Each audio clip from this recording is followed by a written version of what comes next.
Hey Chiefs fans, this episode of the KC Sports Authority podcast is part 2 of our Chiefs season recap. If you missed part 1, you will definitely want to go back and listen to our last episode before you continue with this one. For those who did catch part 1 already, thanks for listening. Now here is part 2. Enjoy. All right. Now, before we get into playoffs, we're going to talk a little bit about some of our season grades. We're going to hand out some awards to some of the guys on the team and talk about a little bit of that, and then we'll get into the playoffs. All right, Alex. So one thing I did want to do on this episode is kind of give out some season grades or season awards, if you want to call it that. So I want to start with the offensive side of the ball.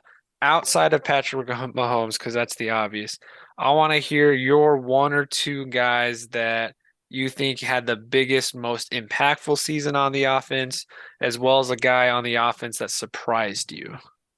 Yep. Okay, so I would say of my two guys that would be MVP for me, I got to give it to Travis Kelce. I mean, he's been putting up numbers like this every season, but especially this season with all the negativity surrounding the Tyreek Hill, I think he's really stepped up and made some good plays. Really helped his team. I love his leadership. I think he's really helped this new core of receivers get gelled up. Another guy that I got to give besides Mahomes is Jerick McKinnon.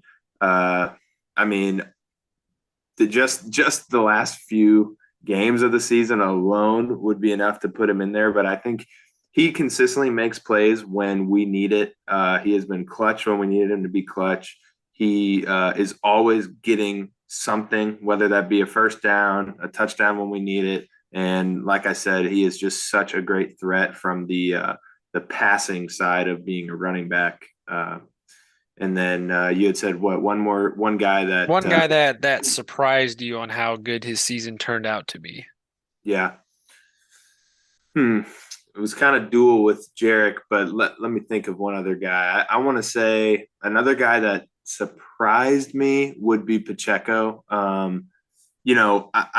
I watched his tapes when we drafted him, and I saw how good he could be. I just wasn't sure with him not being as big, and with him being such a late round pick, I wasn't sure A, how much playing time he was going to get to start, and B, if he was going to be as good in the NFL as he was showing on his, highlight tapes for college. So, he's been really impressive. Really a standout number one back for us. Yeah, I think I'd have to agree completely 100% with you. No doubt Mahomes, Kelce, and McKinnon are the three guys that had the most incredible season. We've already talked about it so much, but the impact McKinnon has when he's on the field is just nonstop. If we're in a passing situation, he is one of the best pass blocking running backs in the league by far. He knows how to get into open space. He knows how to make guys miss. I think he would be my season MVP, mostly because you expect this out of Kelce already. And even though Kelce hit 2 of his career highs this year, I expected him to do that with Tyreek gone. Right. I didn't think McKinnon was going to have as large of an impact as he did, so I think he'd be my MVP. Surprise player, you could also say Pacheco too, like you mentioned. He did have a much better year than we thought. I didn't have him going for 800 rushing yards. I didn't have him taking over the number 1 spot. I thought, he might finish around 400 yards, if that. So definitely quite impressive there. But I'm going to go a little different for my surprise player. And I think there were a couple key moments throughout the season that solidified this for me, and that was Noah Gray. Yeah. The Chiefs drafted him 2 years ago to kind of be the future replacement to Kelce, or at least a tag team partner to Kelce. And his first 2 years, we really haven't seen much of Noah Gray. It's been special teams. He's been hurt here and there. Never really was a big part of the offense. The last 2 years, you saw a lot more of Blake Bell in situations and Jody Fortson before he got hurt. So I'd say Noah Gray was quite impressive to me this year as a surprise player. Looking at his stats, he finished with 28 receptions on 34 targets for 300 yards and a touchdown. He averaged 10.7 yards per reception. So he was getting big chunk yards for a tight end. And I think there were several times where he made just some incredible catches down the field in key moments, and it was really nice to see him get on the field as much as he did, and be as active as he was in the offense. And that's definitely going to be huge moving forward because at some point you have to think Kelsey's going to slow down. And if as he's slowing down, Noah Gray's picking it up and becoming, Kelsey 2.0, then the Chiefs aren't missing a beat. So he'd be my offensive surprise pick. I like that. Um, yeah, he just had a good year, and I think he's just on the up and up. Mhm. Before we go to the defensive side, anybody on the offense, or who was the guy that disappointed you the most on offense this year? Yeah, for that guy, I'm gonna have to go with Sky Moore. With the hype that he had around him after we drafted him, I just really thought he was gonna be a bigger part. And that's not to say that he can't still do that. I definitely think he still has potential, but the muffing of kicks was, absolutely making me ballistic at my house. We went from McCole, who I have seen muffed a lot of kicks, and I thought, okay, all right, there's no way another guy is going to do this. And sure enough, muffin kicks, and then I don't know, he just wasn't as much making plays as I thought he could.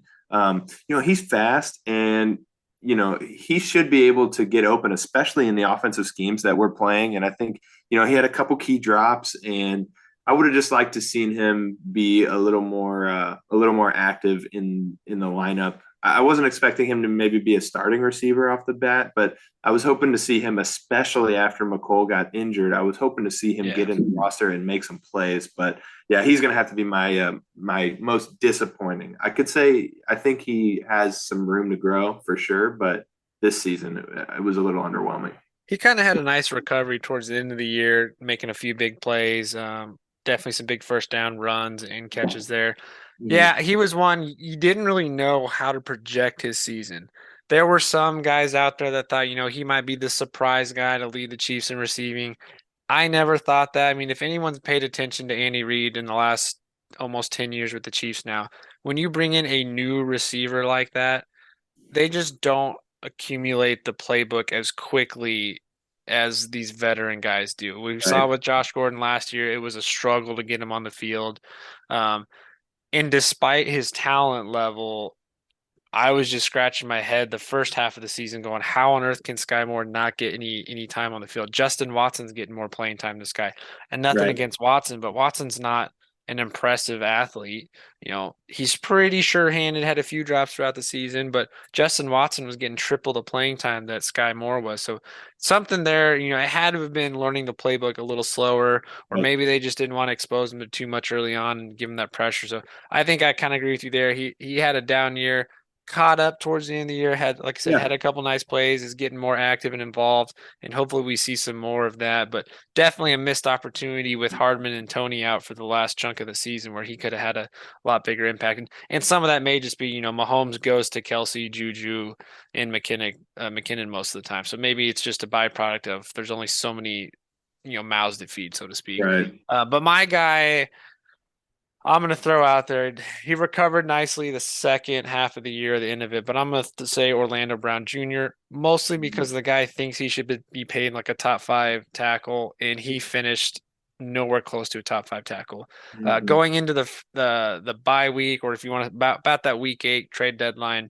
him and Andrew Wiley were the two worst ranked starting offensive tackles as far as pressure and sack rate. They were giving up the most pressures at each spot in the league, and for a guy that wants to be paid like he's top five, and for a guy that we gave up a first round pick for, I was a little disappointed with him. He did not have a good year. I don't think he played himself into a better contract. I think he actually lost money. I'm sure there will be a team, though, in the offseason that'll want to throw money at him because out of desperation. Like I said, he did recover better.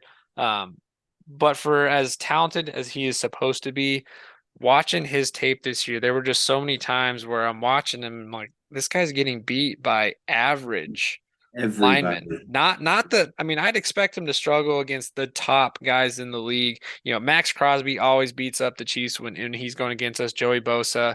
But he was struggling against some of the average teams. The Yeah. Colts aren't a bad defense, but they didn't have all of their guys for that game, and he was just getting destroyed left and right. Oh And my gosh. just so many times this season watching him, his footwork was slow. He was getting Yeah. beat to his spots. He was getting what they call, the waist bender role, where in pass protection, he struggled. Now, run blocking game, it's a little bit different format. You already know what kind of calls Creed Humphrey's given to you of where you're going for your run block, and he was pretty effective there. But as a pass blocking tackle, there's just so much he leaves on the table for you, wondering, can he really be that number one left tackle guy that you need? And so he's my disappointment. Like I said, again, he did I recover decently at the end of the year, but overall, he should have performed way better, especially being, everyone says the contract year is undefeated. This might be a guy where contract year is not undefeated anymore. Yeah, I definitely think that's a quality call out. Like you said, his footwork is just so ungodly slow. That I mean, yeah, it was hard to watch at times. But I do believe that, you know, being the outside tackle, that's going to be an important role in protecting Mahomes, giving him time to get receivers open here come playoff time. So I'm hoping that he steps it up for playoffs. Yeah, he's going to be on our list that we'll talk about here soon about key guys for the playoffs. So let's go back to the defense again for a minute. Same thing. Is it obvious that Chris Jones is the answer for defensive MVP? Um, One could say, I would say definitely. I think there's really three guys that you can pick from, but Right, Jones might be leading that conversation. right. Yeah, I think I would definitely, if we we're picking two, he's definitely one of those MVPs. Um, yeah, he's having a stellar season, and I'm just so thankful that we got him back on the inside, because last year with him playing on the outside was making me Disaster. crazy. It was making me just absolutely crazy. He's quick for an inside guy, but he is not quick for an outside guy. But Yeah, not at yeah, 300 pounds. no. I mean, he's too much of a monster for that. So yeah, I would say I'd put him as one of the two MVPs for me, but right up there with him is in my opinion Willie Snead. I mean, You mean having L'Jarius Sneed? or yeah, what did I just say? Willie Sneed. Oh yeah, That's the there's receiver the old receiver from the Texans and Dolphins isn't that that can the never find the field anymore, and the yeah, Saints. isn't that the old K State guy too? What the heck was his name? Basketball.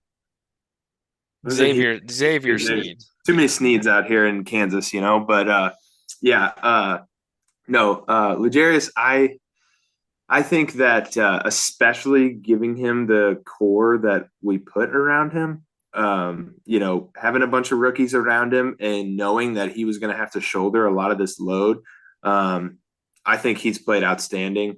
When he is getting that Jamar Chase or that Stephon Diggs in coverage, you're not seeing a big play happen against him.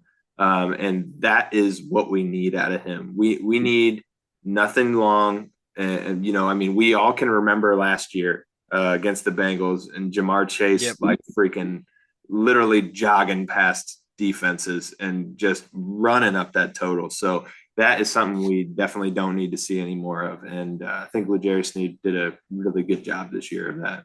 Yeah, I think Sneed proved this year that he can be a true number one corner and probably is deserving of a contract extension this offseason. He might be the first Definitely. guy we need to lock up outside of Chris Jones' extension. But Yeah. yeah, Sneed had a very important year. Definitely needed to, especially with all that young corner talent we have.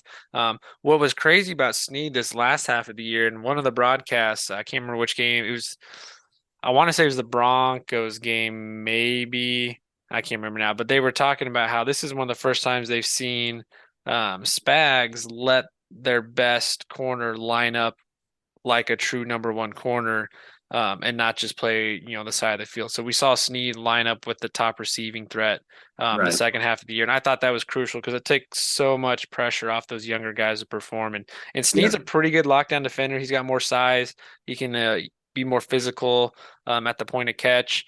So I was very impressed with him. Obviously, Chris Jones monster season. Defensive line coach Joe Cullen said at training camp that for the Chiefs to make it to the Super Bowl, Chris Jones has to be an All-Pro and set a career high in sacks, which he did. I'm going to go a different direction just for the sake of being different. I think Nick Bolton had a huge year. Yes. That he's kind of the guy that does all the dirty work and doesn't get talked Yeah. about enough. He set a franchise record in tackles this year, surpassing the great Derek Johnson.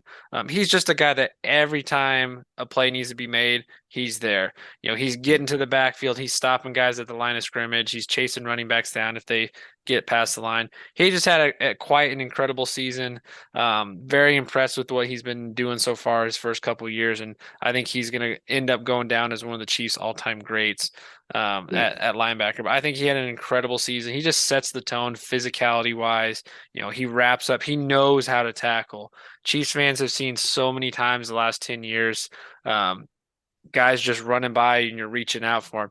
He hits you, he smacks you, he lays into you, takes you to the ground and doesn't let you get up. So I think he had an incredible season and you could argue was one of the MVPs on defense for sure. Definitely. And might I say, us being a couple of KU guys, maybe one of the best things to come out of Mizzou, True that. I'll give you that one. So props to Mizzou on that one. How about a defensive player that surprised you this year with their play? So this one was a tough one for me. One guy that I felt needed to have a good year, and besides the goofy suspension, I really think Willie Gay has had a great season this year. He's made a couple of sacks. He's making really good tackles. One of the things that I think has been kind of a kryptonite for the Chiefs has been that check down to a running back for a first down. And I think he has really helped with annulling that. I've seen a lot of tackles on those, and you always see Willie Gay as the first guy to those tackles. So if I was going to pick a guy that I think has had, obviously minus the 5-game suspension, a really good season, I would say Willie Gay would be my guy. Yep, that's a good answer there too. I had a tough time on this one. I wanted to give it to a rookie because I think overall they had to play so much this year and there was a lot to live up to. And I think for the most part, all of them did. Karlaftis came on very strong at the end. Yes. Joshua Williams and Jalen Watson had a couple of huge moments. But my surprise pick, because he's not going to get talked a lot about, and he's had a couple really down years since we drafted him, and that's Colin Saunders. He is a huge defensive tackle that's freakishly athletic. If you guys remember last year, he played a few snaps at linebacker at the end of the season. But I was impressed with him. I think he's played himself into a decent-ish offseason contract.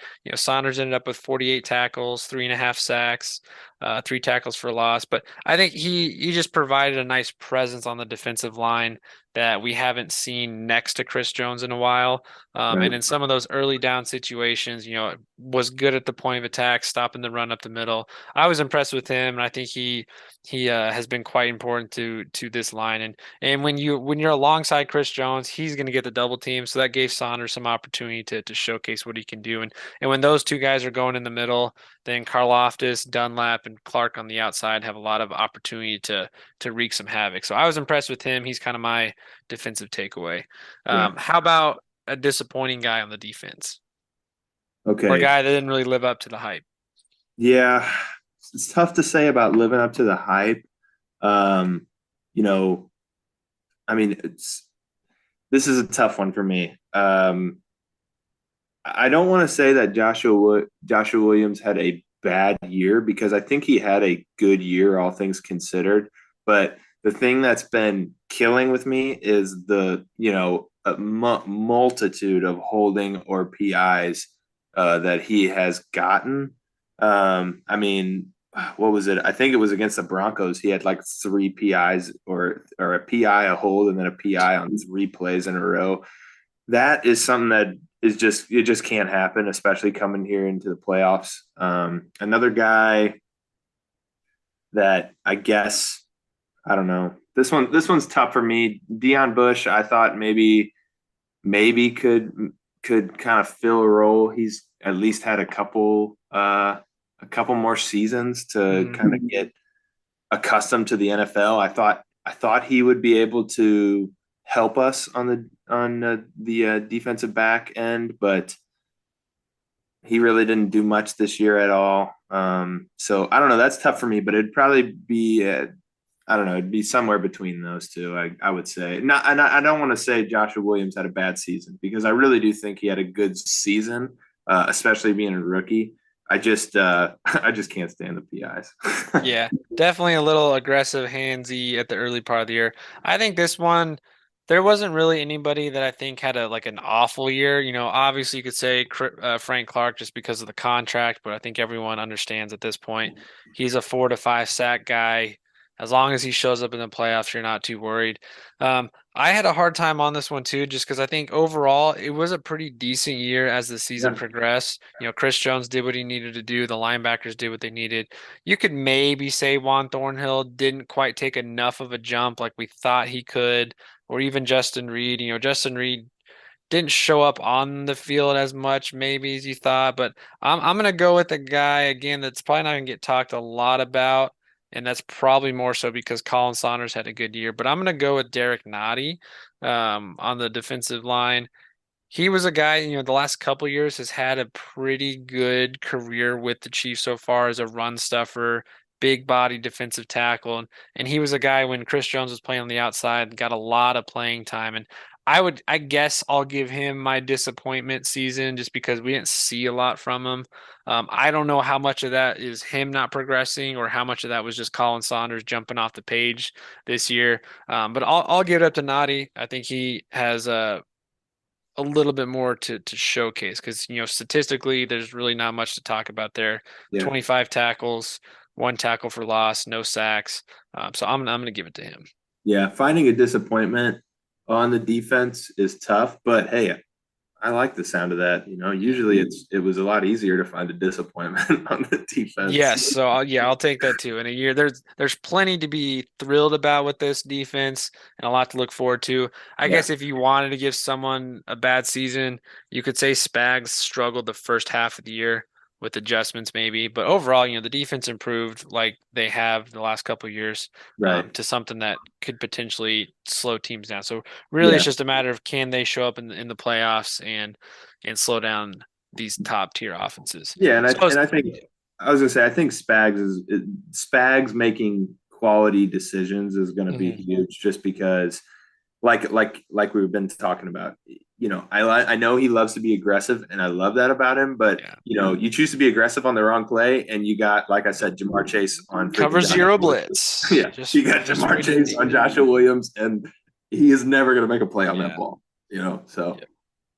Well, speaking of playoffs, let's shift gears to the NFL playoffs now. So, like we mentioned earlier, the Chiefs wrap up the season with the 1 seed. Whether you think they deserve it or not because of the Buffalo game, I don't really care. The way things are going, the Chiefs are the 1 seed. So they're going to start off with the bye this upcoming weekend. But the AFC playoffs are as the following. So the Bills finished with the 2 seed.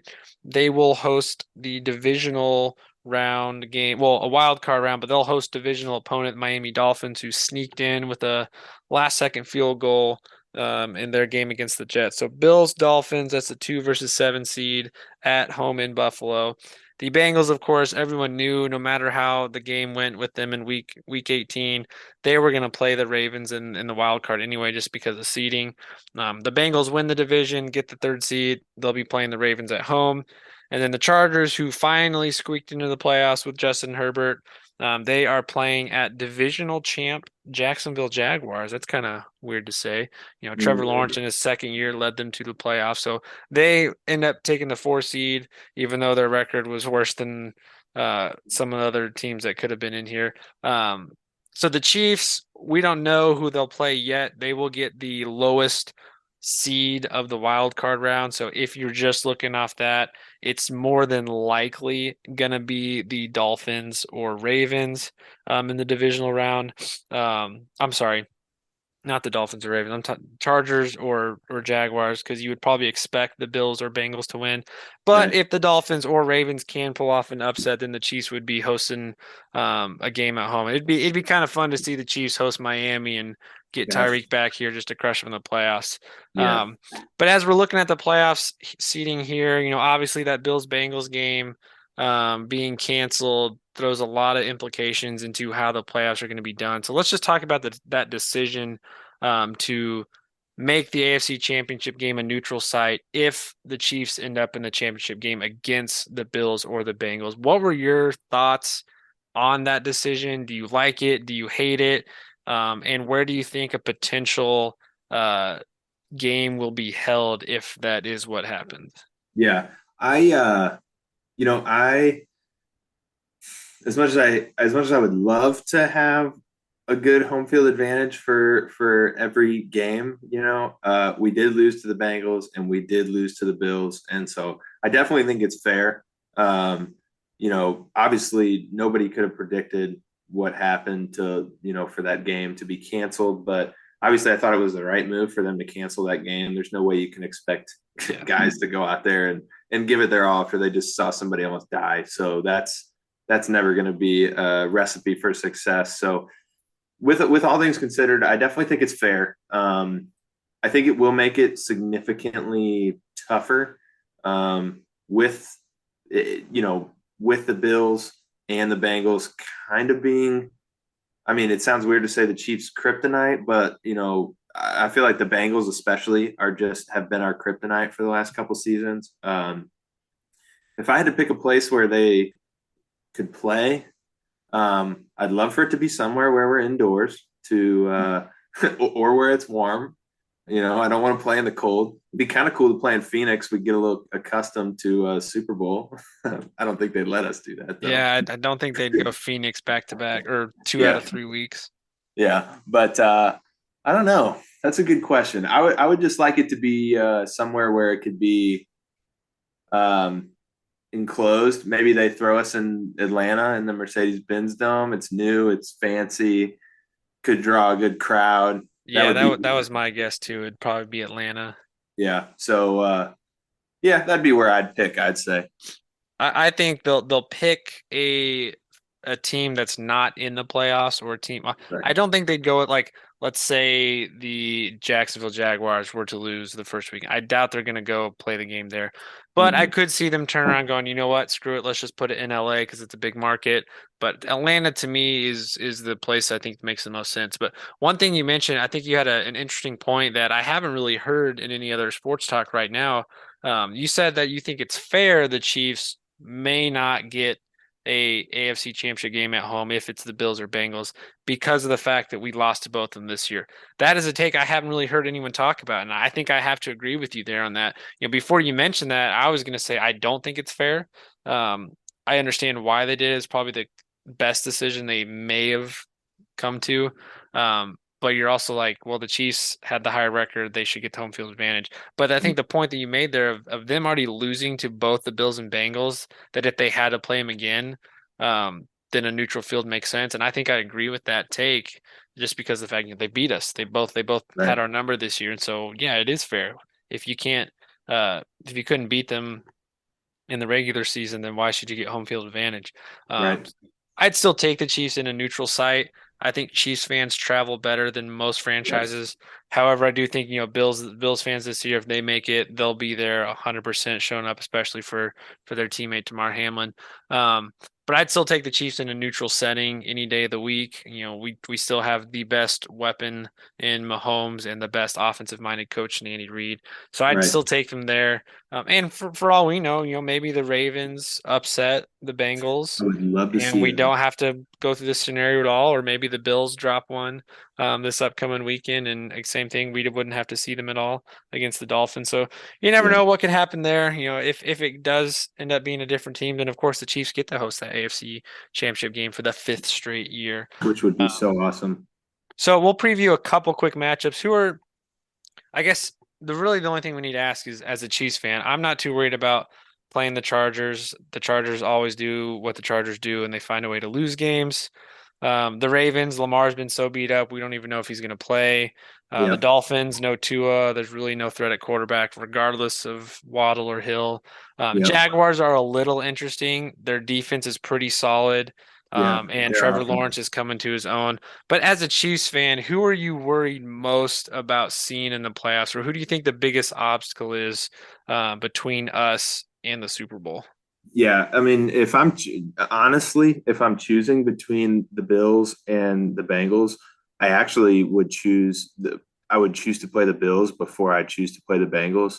Um, Although Stephon Diggs is a phenomenal wide receiver, I am much more comfortable dealing with one. Hmm. Whereas the Bengals have so many weapons, they're similar to us in that sense. And with just the way I just watched them play against Baltimore, they are definitely hitting on all cylinders right now. So I would love to see them. I would care much more about seeing the Bengals get upset by the Ravens in the first round here. That would make me much happier. But yeah, I would say that would be my most worried team to play against. If Lamar plays, there's a chance that could happen. But I Yeah, agree with you too. I think I would rather play the Bills. We've seen the Chiefs Bills so many times now that I'm not too worried. Josh Allen's incredible, but I think he's easier to fluster than Joe Burrow. Burrow's just so calm and collected that even when he's taking 10 sacks a game, he can find a way to move the ball downfield. And for whatever reason, the Chiefs cannot figure out how to get past that horrible offensive line they have. They have never touched Burrow once other than late at the end of that game when it didn't really matter anymore. So I would still rather play the Bills than the Bengals. For some reason, the Bengals just have our number. They know how yeah, to match up well with us. They've got too many freak athletes on the offensive side that are just tough matchups. So I'd still take a matchup against the Bills. yeah. Um, but I wouldn't mind playing someone else other than the Bengals or the Bills too. I I think would too. we I could be would okay with love to that. play somebody else. That would be Yeah. awesome because I feel like every AFC championship that one of those two teams involved, I mean, my heart is on I'm running overtime Yeah. every time. I agree with you there. As we wrap up here, and we'll probably dive into this a little bit more in our next Chiefs episode when we actually get to preview who their opponent is. But who are a couple guys, both offense or defense, that you think need to step up big time in the playoffs to get us back to another Super Bowl? Yeah. I think you alluded to this last year or earlier this episode. But I think Juju is going to be a very key proponent for us. Like you said, comparing him to that Sammy Watkins. Back when we did win the Super Bowl, Sammy Watkins came up huge for us, making big plays, catching the ball, and securing those first downs when it mattered. I think that's similar with Juju. I think we're going to be relying on him a lot more on the inside when we need a first down. And it's just going to be apparent that he makes catches that are catchable and that he gets those first downs that we might need. That would be my guy who I'd say needs to. I mean, besides Mahomes, obviously Yeah. the whole team riding on Mahomes having good games, but that's every game. Yeah. That would be my guy on the offense. You want to give your guy on the offense before we Yeah, go? I'm gonna go Orlando Brown Jr. for this or the entire offensive line. I think as long as the offensive line holds up against these better defenses and gives Mahomes times, I think we'll be fine. But OBJ in particular, he's got to hold his own. He's got to show up here in the playoffs, especially if he wants to get paid. He's got to have a big time playoff season for sure and keep Mahomes upright and actually look dominant in the pass blocking game. So that's my guy. I think the rest of the offense, with everyone coming back and getting healthy, I think the offense should look pretty solid and pretty well Yeah. balanced. Yep. So let's Yeah. go defense. Who's your guy? Defense, it's tough to pick a guy. I would essentially say Chris Jones or the whole defensive line. Yep, that's pretty much mine. Yeah, we need to pressure quarterbacks, like you said, especially if we're playing the Bills and Cincinnati. We need to get that quarterback uncomfortable, out of the pocket, making decisions that could lead to costly mistakes. I mean, we're never going to be able to win a game when Joe Burrow can just sit in the pocket and have 5 seconds to get a receiver open Yeah. because our young receiver core is not going to be able to hold those guys that long. Yeah, I agree 100%. When this defensive line is getting pressure and getting to the quarterback, even if they're not sacking them, if they're disruptive and they're forcing these odd angles for the quarterback to throw, or they're batting balls down at the line. That just gives your overall defense so much more to look forward to, and it keeps them energized and refreshed when they know that the guys up front are doing their job. And if they can do that, they got to force some turnovers. The Chiefs have not been good at forcing turnovers as a whole this season on the defensive side. But yeah, I'd go with the defensive line. I think if I had to pick one guy specific, though, it's got to be Chris Jones. He has not had a monstrous playoff season ever since being here. He'll have these good regular seasons and then is quiet in the postseason. So I think I'd have to go with him. And then one thing I did want to touch on real quickly, I'm not as worried about it, but obviously the kicking game and special teams has been a major disappointment this year. Drop punts, fumbles, bad snaps, bad holds, bad kicks. I'm on the side of it's less Harrison Butker and it's more snap to hold. And, that's a lot of pressure to put on Tommy Townsend. And I respect what Butker's been saying. It doesn't matter how the ball gets. I got to kick it. It's got to go through the uprights. So there's a little bit of concern there. I think they looked pretty solid in this last game. But special teams have to be effective, because if they do what they've done all year, they are going to cost us a game. So they got to clean that up. Again, I'm not too worried on it. I think they'll be fine. But if they don't clean that up, then there's going to be a game that we either lose or should lose because of special teams. Right. Yeah, I agree.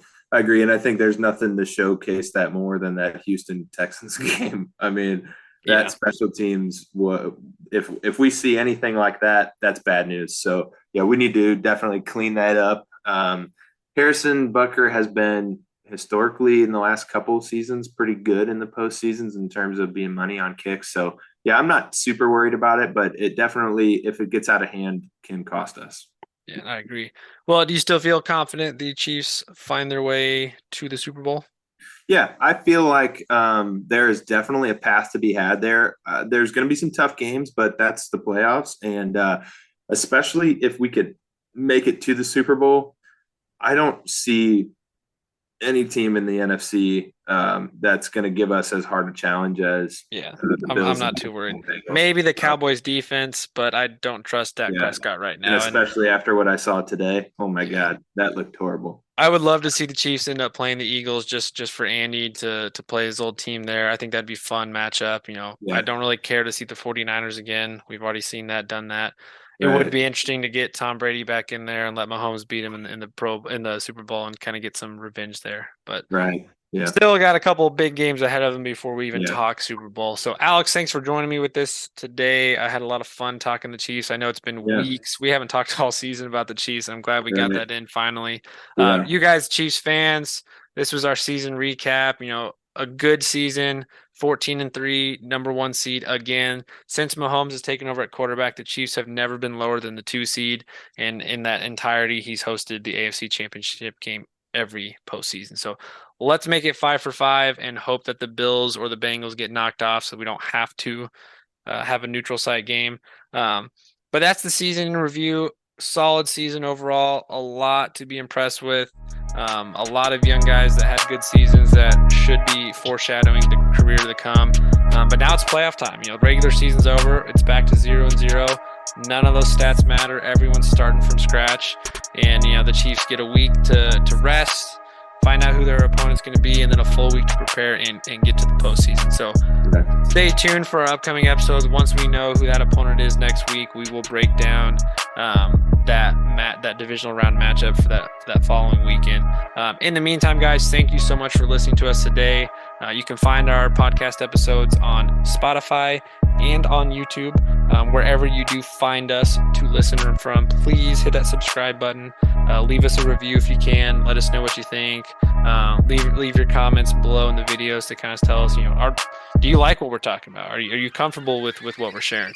And then throughout the week, hit us up on Facebook or Twitter at KCSA Pod and kind of let us know how you're feeling with the Chiefs going to the postseason. And here in a couple weeks, it's Chiefs playoffs time. So, Alex, thanks again for jumping on with me, and look forward to playoff season. Yeah, thanks for having me. All right, guys. Until next time, we'll catch you in the next episode.